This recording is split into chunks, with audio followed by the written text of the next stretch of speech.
कृपया ध्यान रखें कि इस चैनल में सभी की सभी जो जानकारी है वो शैक्षिक और सूचनात्मक उद्देश्यों के लिए है। इस यूट्यूब चैनल में प्राप्त किसी भी जानकारी को वित्तीय सलाह, कानूनी सलाह या तो व्यक्तिगत सलाह के रूप में नहीं लिया जाना चाहिए।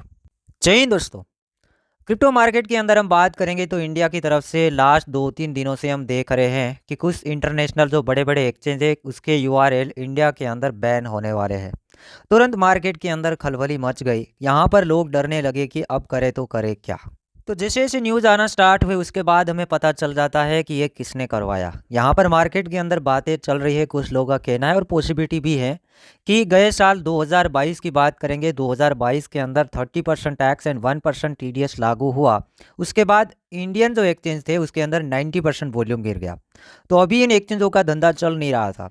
तो 90% वॉल्यूम डाउन हो गया तो अभी कहानी ये सुनने को मिल रही है कि ये सभी के सभी इंडियन जो कंपनियां हैं, क्रिप्टो कंपनियां हैं, उसने ही गवर्नमेंट को ऐसा कुछ कहा है। इसलिए यहाँ पर प्रेशर गया है इंटरनेशनल एक्सचेंज को, क्योंकि हमारे वाले यूज़र ने क्या किया, 1% टीडीएस एंड 30% टैक्स बहुत हाई है। मतलब ट्रेडिंग करना ना के बराबर है, ट्रेड कर ही नहीं सकते हैं। आप ट्रेडिंग करेंगे ऐसे भी छोड़ देंगे क्योंकि लास्ट में वो जीरो ही होना है या तो लॉस होना है। आप कैलकुलेट करना धीरे धीरे क्योंकि सेटअप नहीं मिल रहा है। अब कैलकुलेट करना ऐसा तो है ही नहीं कि हम हर बार प्रॉफिट ही करेंगे।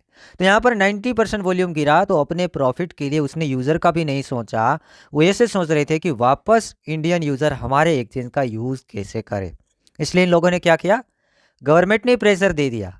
अब आगे जाके आप समझो कि वो यूआरएल ब्लॉक होते हैं और दूसरे भी एक्सचेंजेस का उसमें नेम आ जाता है, उसके भी यूआरएल ब्लॉक होते हैं।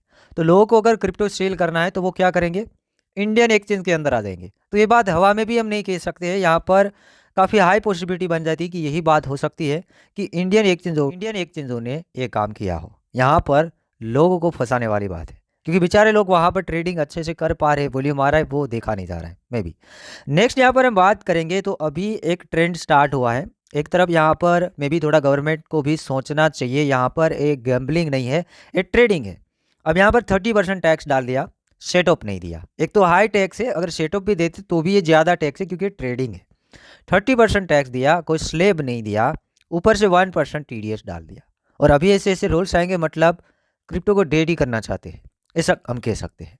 तो मे बी यहाँ पर अभी लोग आवाज़ उठा रहे हैं ट्विटर के अंदर कि क्रिप्टो टैक्स रिड्यूस होना चाहिए। आपको क्या लगता है? मुझे काफ़ी वो होता है क्योंकि हम होल्डर हैं। यहाँ पर काफ़ी लोग आवाज़ नहीं उठा पाते क्योंकि वो डरते हैं।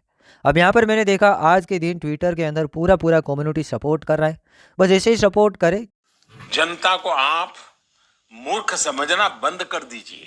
इस प्रकार की बचकाना बातें किसी के गले नहीं उतरती, लोग मजाक उड़ाते। सभी को मालूम है कि क्रिप्टो एक ट्रेडिंग है। तो भी ऐसा मत समझना कि एफटीएक्स, एग्जांपल आपके सामने लाएंगे कि एफटीएक्स को वो हो गया, उसको वो हो गया। ऐसा स्टॉक मार्केट के अंदर भी होता है और लास्ट दम तक ऐसे काफ़ी सारे स्टॉक मार्केट के स्टॉक है कि वो डाउन आने के बाद कभी भी रिकवर नहीं हो पाए। उससे अच्छा ये आप देखिएगा एग्जाम्पल कि सोलाना डेट जैसा साबित हुआ था, आज की तारीख में सोलाना रिकवर हुआ है।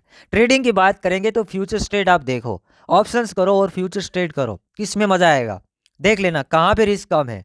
और आप देखिए ट्रेडिंग कैसे होता है। यहाँ पर पूरा 24 घंटा, पूरे 7 दिन रुकता ही नहीं है, नो एक्सपायरी, चलता ही रहता है। जितना चाहो उतना लंबा लंबा यहाँ पर ट्रेड कर सकते हैं। ऐसा स्कैम स्टॉक मार्केट के अंदर भी होता है और क्रिप्टो में भी होता है, दोनों में होता है। जहाँ पे ऐसा फाइनेंस वाला बिजनेस होता है, बड़ा बड़ा ट्रेडिंग वाला, वहाँ पे इतना स्कैम होता ही है। अच्छी चीज़ें देखें, बिटकॉइन को देखें, इथेरियम को देखें क्या कर रहा है, वेब3 को देखें, ये सभी चीज़ें हैं। तो फिलहाल यहाँ पर कम्युनिटी को काफ़ी ज़्यादा प्रेशर आ रहा है। मैं भी काफ़ी सोच रहा था ऐसे न्यूज़ आने के बाद, तो अकेले बोलने से कुछ होने वाला इधर है नहीं। तो सभी लोग ट्विटर के अंदर अभी ये कर सकते हैं, सभी लोग कर ही रहे। मतलब 18,300 पोस्ट, वो हम अकेले ने तो किया नहीं है, पूरा कम्युनिटी कह रहा है। और यही बात है जो मैं बता रहा हूँ वही मैं कवर करने की कोशिश कर रहा हूँ। कहने का मतलब ये है कि सपोर्ट इंडियन एक्सचेंज को, यूज़र को करना चाहिए। जैसे हमारे एडी भाई ने एक वीडियो आज के दिन बनाया है, तो कैसे टीडीएस 1% टीडीएस कितना ज्यादा इंपैक्ट करता है, वी हैव ऑलरेडी कवर्ड। मतलब ऑलमोस्ट लोगों का कैपिटल जो है वो लॉक हो सकता है। अगर आप देखेंगे यहाँ पर नो सेट ऑफ लॉस, मतलब अगर आप प्रॉफिट कमाते हो आपको टैक्स देना है। इंडिया के अंदर अगर आप ट्रेड करो, आप प्रॉफिट कमा रहे हो, आपको टैक्स देना है। लेकिन अगर आपका लॉस हो गया तो कुछ फर्क नहीं पड़ता, वो आपका लॉस है, तुम संभालो, तुम्हारा हुआ है।